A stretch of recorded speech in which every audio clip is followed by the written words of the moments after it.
쌍방울 비리 수사에 이재명의 측근 이화영이 연루가 됐다. 여러분들이 요즘에 가장 많이 듣는 대기업 이름이 쌍방울일 겁니다. 쌍방울. 예, 우리는 쌍방울이 친숙한 이름이죠. 왜? 내의, 쌍방울 내의를 우리가 이전부터 뭐 저도 마찬가지지만 친숙합니다. 그런데 예, 이재명 후보가 아니라 이제 당대표죠. 이재명 대표가 쌍방울에 대해서 변호사비 대납 사건에 쌍방울이 연루된 거 아니냐, 쌍방울 어떤 관계냐라고 할 때 일주일 전에 그랬죠. 쌍방울이요? 나는 쌍방울과 전혀 관계없습니다. 나는 내 내복이 쌍방울이라는 거 하나 외에는 쌍방울하고 관계가 없다라고 정말 참 그렇게 얘기를 했습니다. 마찬가지지 이재명의 그 전략은요. 어떤 사안이 불거질 때 이거를 내가 인정을 하면은 계속 물고 늘어지겠구나 싶으면 완전히 차단하는 것이죠. 완전히 처음부터 초장에 완전히 벽을 치는 그런 것들을 우리는 많이 봤습니다. 바로 이 쌍방울도 마찬가지입니다. 쌍방울이요? 나하고 무슨 관계인데요? 나 내복이 쌍방울인 거 외에는 아무 관심이 없다라고 얘기를 했고, 아까도 마찬가지로 김문기 처장, 성남도시개발공사의 김문기 처장, 나는 그런 사람 듣도 보도 본 적이 없다. 왜 자꾸 나하고 연루를 시키려고 하느냐라고 하는 내용인데, 바로 유동규 본부장이 어제 그렇게 아주 치명적인, 이재명 측의 치명적이라는 얘기죠. 그런 증언을 한 것이죠. 김문기 처장이 당시 직접 이재명 시장이 보고를 했다. 내가 그 옆에 있었다. 알고 있다. 상황을. 그런 내용이니까 지금 그 검찰 수사에 아주 핵심적인 증언이 나왔다는 점 다시 한번 말씀을 드립니다. 네, 이화영이라는 사람은 그렇습니다. 이분도 이 사람도 이 운동권 출신인데요. 운동권 출신인데 바로 이 이재명이 경기지사 할 때 부지사였습니다. 부지사. 이렇게 행정부지사 관료가 아니고요. 그에게 이제 도지사 옆에는 무슨 경제부지사, 정무부지사 이런 그 있습니다. 어쩌다 공무원 어공들이죠. 외부에 있던 사람들을 이렇게 데리고 와서 경제 쪽에 경제부지사를 시키고 그다음에 정무 쪽에 정무부지사를 시키고 대개 이제 정무부지사는 정치인이나 저 같은 언론인들이 많이 되는데요. 이화영은 이재명이 평화부지사라는 직함을 만들어서 줬습니다. 그러니까 경제부지사, 정무부지사가 아니라 평화부지사. 그러니까 이 본인을 위해서 직함을 하나 더 만든 것이죠. 예, 평화부지사로 재직을 했는데요. 예, 경기도의 부지사로 재직을 할 경우에 바로 쌍방울의 법인카드, 법카라고 그러죠. 쌍방울 법카를 이화영이 쓴 액수가 바로 1억 원이 넘는다라고 하는 검찰 쪽에서 흘러나온 얘기가 오늘 기사화가 된 겁니다. 이것도 매우 의미심장한 얘기죠. 쌍방울 법인카드를 무려 1억 원 쓴 이화영이 아무것도 아닌 신분에서 쌍방울의 법인카드를 쓴 게 아니라 바로 경기도 평화부지사로 있을 때 쌍방울의 법카를 쓴다는 얘기입니다. 경기부지사부터 계속 사용을 했고요. 변호사비 대납 사건 의혹이 나오자 야 이거 문제가 되겠구나 하고 그 시점부터 중단을 했다는 것이죠. 바로 검찰은 요 뇌물을 그 사안을 이건 뇌물로 볼 수 있다. 성격이 어디 누가 누구한테 주는 바로 쌍방울 측에서 이화영과 이재명 경기도 측에 뇌물을 바친 걸로 그런 그 성격을 규정을 하고 있는 것이죠. 만약에 이화영이 뭐 자기 개인이 다 썼겠습니까? 1억 원이라는 게 반드시 경기도의 어떤 그 프로젝트에 이 돈이 흘러갔다거나 아니면 이재명 관련된 내용에 돈이 써졌다고 하면은 이재명도 여기에서 당연히 피의자로 또 다른 피의자로 여기에서 이 모습이 바뀌는 것입니다. 그러니까 어제 검찰 출두를 불응한 것은 대선 과정에서의 허위 사실 유포에 따른 공직선거법 위반이고 바로 이화영이 지금 자기 부지사 시설의 법카를 쌍방울의 법카를 사용했다는 게 그 돈의 성격이 뇌물이라면은 이재명도 또 다른 그 피의자가 될 수밖에 없는 것이죠. 그렇게 되면 자꾸 불어납니다. 지금 뭐 7개 정도 그런 사안인데 이게 7개가 8개가 될 수도 있고 지금 상황에서 기소가 저는 절반은 된다고 봅니다. 최소한도 3건, 4건 정도는 기소가 될 수밖에 없다. 예. 기소가 될 수밖에 없으면은 바로 어제도 제가 말씀드렸습니다. 김혜경의 법카 유용 이런 것들이 기소가 될 가능성이 매우 높다고 그러죠. 그럼 동반 기소가 되는 겁니다. 김혜경과 이재명과 이 김혜경이 각각 다른 사유로 동반 기소가 된다. 그러면 이제 재판에 출석해서 보통 뭐 1년 또는 1년 반이 걸리겠습니다만은 우리는 재판에서 다투는 그런 그 모습을 많이 앞으로 보게 될 것이다라고 하는 그런 예측까지 해드립니다.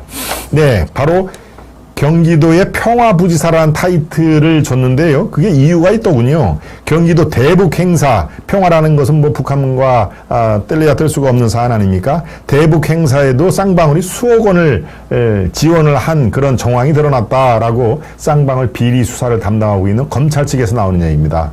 2018년 이재명 지시로 경기도 대북 행사를 했을 때도 쌍방울이 수억 원을 지원을 했다.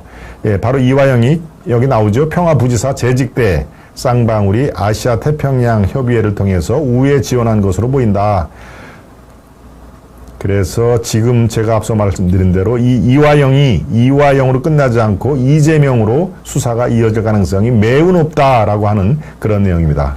예, 지금 이화영 씨는 킨텍스라는 데 있죠. 예, 대형 전시관이죠. 저쪽 일산에 있는 게 킨텍스, 거기에 대표로 있습니다. 예, 대표로. 거기에는 경기도의 지분이 있기 때문에 경기도에서 사장을 이제 딱 지명을 하는데, 그러니까 참 뭐 관운도 엄청 좋죠.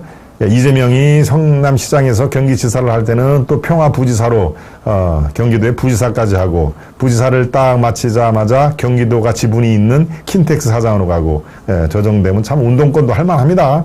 예, 젊은 시절에 운동을 한 걸로 저렇게 국회의원도 됐었죠. 이화영이 국회의원 한 번 되고 뭐 한두 번 떨어지고 아마 그런 걸로 제가 기억을 합니다만은, 예, 국회의원도 되고 경기도 부지사도 되고, 글쎄요, 킨텍스 같이 다른 사람들은 언감생심 꿈도 못 꾸는 그래를 사장으로 더 까니 참, 예, 운동권도 잘만 하면은 글쎄요, 관운이 저렇게 잘 튀인다라는 것을 이화영을 보면은, 예, 알 수가 있는 것 같습니다.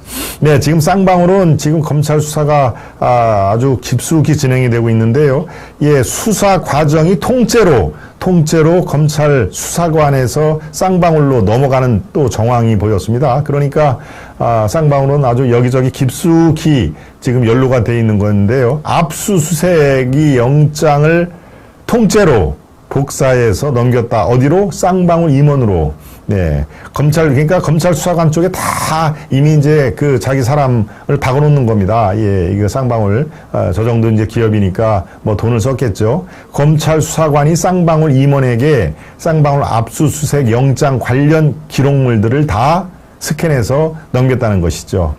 예, 이 스캔 그 제목 자체가 아예 쌍방울 범죄사실.pdf 이렇게 돼 있습니다. 그러니까 이걸 통째로 뭐 이렇게 슬쩍 보고 나서 전화로다가 이러이러한 압수수색이 있을 겁니다라는 게 아니라 아예 검찰 수사 기록물이 통째로 넘어갔다. 그러니까 이른바 프락치 끄나불이 검찰 쪽에서 또 꽤 있는 것입니다. 저렇게 물론 뭐 당연히 돈이 이제 왔다 갔다 하겠죠. 돈 안 받고 저런 걸 하겠습니까? 검찰 수사관은 그 대가로 이제 이 돈을 챙긴 것이고, 예, 직무로 알게 된 저런 이 서류를 저렇게 함부로 단 한 장이라도 유출이 되면은 저게 사법 처리가 되는데 아예 통째로 넘긴 상황이 이번 그 조사 결과 밝혀졌다라고 하니까요. 쌍방울 연루된 비리 의혹은 지금 점점 커지고 있다라는 걸로 말씀을 드리도록 하겠습니다.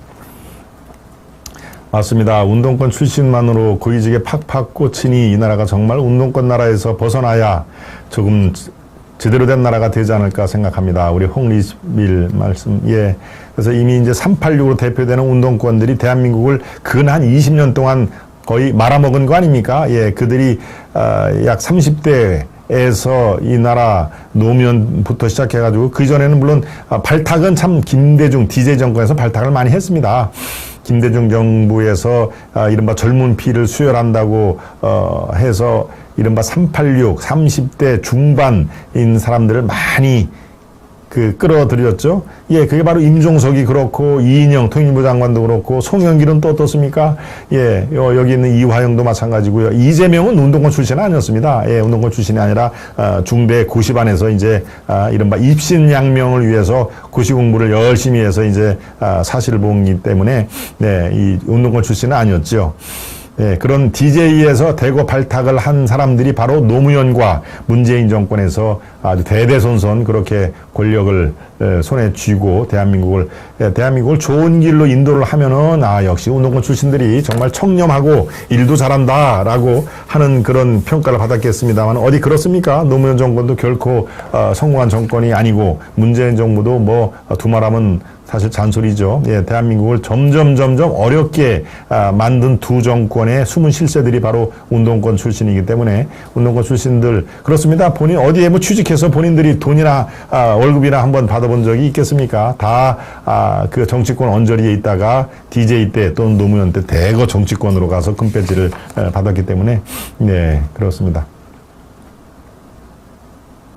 예, 요사 이재명과 그 주변 인물을 보면 이문열의 우리들의 일그러진 영웅 속의 인물 엄석대가 생각이 납니다. 우리 스트레인저님. 예, 우리들의 일그러진 영웅. 예, 저도 아주 재미있게 읽은 예, 소설이죠. 소설의 엄석대. 그 반에 아주 절대 권력입니다. 절대 나이도 많지요. 나이도 뭐 몇 년 꿇었다가 들어오고 덩치도 더 크고 해서 이 동년배 그부들이 그 엄석대한테 설설 기는 그러니까 거의 폭군처럼 그 반을 지배를 했던 예 그래서 이 엄석대의 그 천하가 됐는데 그게 어떤 계기로 엄석대의 두 얼굴 이게 이제 드러나지 않습니까? 예, 엄석대가 생각이 납니다라고 하는 말씀이 저도 그 옛날 읽었던 기억이 납니다. 네. 예, 김 전무님 말씀 100% 공감합니다. 리츠빌민. 이 운동권 얘기를 한 말씀이시죠? 네. 이재명의 변호사비 20억 대납은 MB 대통령의 변호사비 대납과 닮은 꼴이 있습니다. 그렇죠? 네. 20억. MB 대통령의 변호사비 대납은 삼성이라는 그런 기업명이 등장을 하고요. 또, 이재명의 변호사비 대납은 이제 쌍방울은 지금 거의 이렇게 빼도 박도 못하는 증거들이 나오고 또 실제로 거기에 변호사 역할을 했던 이모 변호사죠. 예, 이모 변호사. 예, 이모 변호사가 쌍방울의 전환사채, CB라고 하는 전환사채를 가지고 있는 것이 드러났기 때문에 예, 그게 점점 지금 밝혀지고 있는 예, 그런 상황이 되고 있습니다.